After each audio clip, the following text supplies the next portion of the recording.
Ok, c'est parti pour un exercice d'intégrale avec un changement de variable. On calcule l'intégrale avec changement de variable. Ici, on part avec un changement de variable assez particulier. On va remplacer u par exponentielle de x. Donc c'est ça en fin de compte notre changement de variable.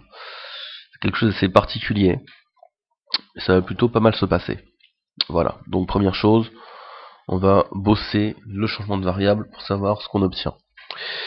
Donc u égale, première chose, u égale exponentielle de x. Ou on peut aussi dire que x égale log népérien de u. Jusque là, rien de nouveau sous le soleil, d'accord. Mais si je prends mon changement de variable qui est noté ici, je peux aussi calculer directement mon du, et là c'est un peu plus technique, c'est-à-dire, mon du c'est quoi? Mon du ça va être e de x dx. E de x dx, donc ça c'est mon du. Bon c'est pas mal, donc déjà je vois un peu comment j'ai remplacé mon dx. Et mon dx, je peux dire que c'est égal à du sur e de x. Et c'est pas encore fini, parce que je sais que mon e de x est égal à u, donc je peux dire que ça c'est égal à du sur u. Donc ça va me permettre de changer 2-3 choses. Vous allez voir ça, c'est pas bien compliqué, il faut juste suivre les étapes. Donc ça c'est la première chose. Maintenant, mes bornes. On va prendre la borne inférieure. Si x égale 0, alors... Si x égale 0, qu'est-ce qui se passe? Alors, u est égal à e de 0, et donc c'est égal à 1. Pas compliqué, ça c'est bien, c'est de la définition liée à l'exponentielle. Maintenant, si x égale 1, alors u égale e de 1, on peut dire que c'est égal à e tout court. Voilà, ça se passe bien, tranquille, pas de problème. Ouais, bon, j'en ai déjà fait des plus compliqués. Bref. Donc voilà, bon, ça c'est juste pour expliquer une technique parmi tant d'autres. Donc ici, on va poursuivre. Maintenant, on va pouvoir procéder à une réécriture avec ce qu'on a trouvé. D'accord? Donc ça c'est déjà plutôt pas mal. Donc on poursuit ici. Mon intégrale i va s'écrire comment? Donc la borne inférieure 0 devient 1, la borne supérieure 1 devient e. Ça c'est déjà une chose. Hop, en haut j'ai un 1, ça bouge pas. En bas j'ai un 3, il bouge pas. Plus exponentielle de moins x. Alors je l'ai pas noté, je vais le renoter ici avec de l'orange aussi. U égale e de x. Donc si je fais e de moins x, c'est juste un inverse. E de moins x, ça revient à prendre 1 sur u. D'accord? Ça ici de là à là, on fait l'inverse. D'accord? On prend l'inverse. On passe à l'inverse. D'accord? Donc ça c'est important à avoir ça en tête. Donc ici j'ai quoi? Je vais avoir 1 sur u. 1 sur u. Et mon dx devient du sur u. Donc voilà, ça fait déjà une première étape qui est pas mal. On vient juste de transformer l'intégrale. Donc de faire notre changement de variable de l'intégrale en question. Ok, donc on peut poursuivre. Ici c'est égal à quoi?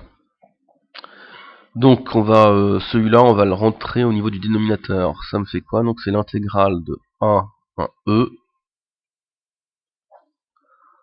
1. Donc là j'ai du 3u plus 1 avec le du qui est ici.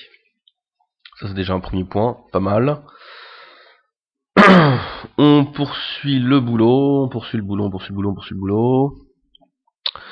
Donc là ce qui va m'intéresser c'est d'avoir plutôt une forme en 1 sur u plus quelque chose, plus une constante que... au final je m'en fiche un peu. Vous allez comprendre pourquoi. En fin de compte je vais essayer de chercher un logarithme népérien. Et ouais. Ça c'est tout. Je suis déjà dans ma recherche de primitive. D'accord? Donc là c'est quoi? C'est 1 e. Je vais sortir un coefficient 1 tiers. Tac. Et dedans je vais avoir quoi? Je vais avoir 1 u plus 1 tiers des mu, enfin des u. Je poursuis, donc là c'était juste de la réécriture. Ça veut dire quoi? Ça veut dire que maintenant je peux chercher une primitive, c'est 1 sur, donc ça, j'ai quoi? La dérivée de u plus 1 tiers, c'est 1 tout court, d'accord? Donc là j'ai une forme de f' sur f, donc la primitive de f' sur f, je vous le rappelle, je vais vous le rappeler en rouge ici, la primitive de f' sur f, d'accord, c'est ln de f. Donc ça c'est important d'avoir ça en tête dans les pognes pour pouvoir faire la suite. Donc ici, ce qui va se passer, c'est que j'ai toujours mon facteur 1 tiers, j'ouvre mon crochet, et là je vais avoir quoi? Je vais avoir ln de u plus 1 tiers, hop, je ferme le crochet entre 1 et e, d'accord? Donc c'est vraiment quelque chose d'important, je vais même le remettre dans un nuage rouge, d'accord? Bien connaître ces formules de primitives, c'est vital quand on fait de l'intégrale et qu'on commence à faire des petites choses intéressantes au niveau intégration. Je descends, je prends plus d'espace, voilà. Donc ici, qu'est-ce qui va se passer? Je vais passer à l'évaluation, tout simplement, je vais faire mon évaluation.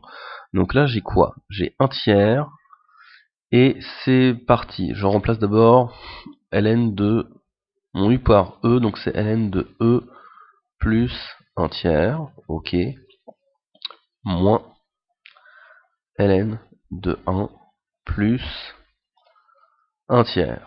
Voilà, une évaluation un peu brutale, c'est juste pour fixer les idées.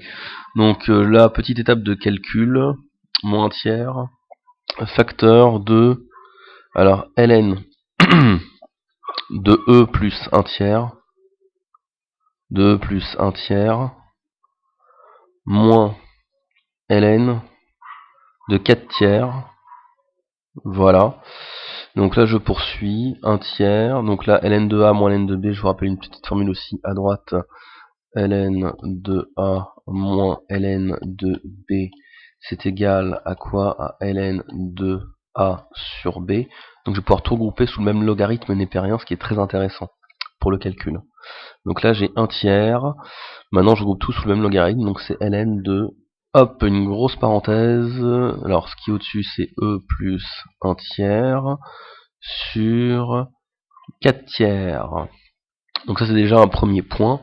On va poursuivre le boulot, donc à partir de là, je peux multiplier par 3 en haut et en bas pour que ce soit beaucoup plus simple, et je vais avoir 1 tiers logarithme népérien de 3e plus 1 sur 4, hop, et là j'ai ma valeur exacte, unité d'air. Je pourrais en chercher une valeur approchée au dixième ou au centième. Ici c'est pas le but, c'est d'avoir la valeur exacte. Donc là je viens de trouver ma valeur exacte en or. Oui, tout à fait en or. J'adore l'or. Yes.